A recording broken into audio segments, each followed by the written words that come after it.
Sementara itu, pemirsa, 3 pria yang kesehariannya berprofesi sebagai pedagang, pengusaha laundry atau binatu dan sales, diringkus aparat Satuan Reserse Narkoba Polresta Denpasar. Mereka ditangkap saat menggelar pesta sabu di tempat kosnya di Jalan Pulau Adi, Denpasar.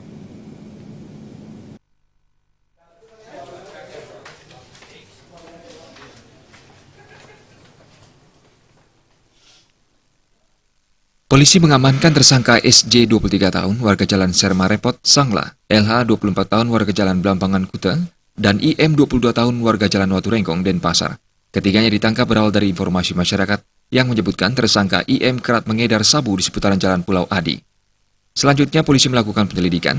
Mulanya polisi menangkap tersangka SJ yang baru keluar kamar kos saat akan membeli air mineral. Mengetahui polisi datang, SJ sempat membuang 1 paket sabu di dekat pintu dan langsung diamankan. Selanjutnya polisi masuk ke dalam kamar kos dan menemukan LH dan IM sedang memakai sabu. Dalam penggeledahannya, polisi kembali menemukan 12 paket sabu di atas rak televisi dan pada tas IM 6 paket sabu dengan berat keseluruhan 28,56 gram.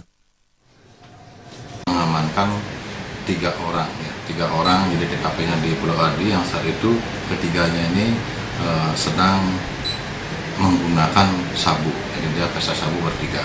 Nah kemudian setelah kita lakukan penggeledahan di tempat kosnya, kita menemukan lagi barang bukti yang kita duga kuat sebagai sabu itu sebanyak 12 paket. Jadi berat keseluruhannya jadi hampir 30 gram. Jadi memang pengakuannya dia mendapat dari seseorang yang inisialnya JP yang ada di salah satu LP di Bali ini. Jadi kita masih sedang dalami.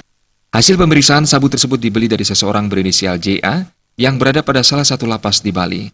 Selain dikonsumsi sendiri, juga diedarkan ke pembeli yang lain. Raiswantara, Bali.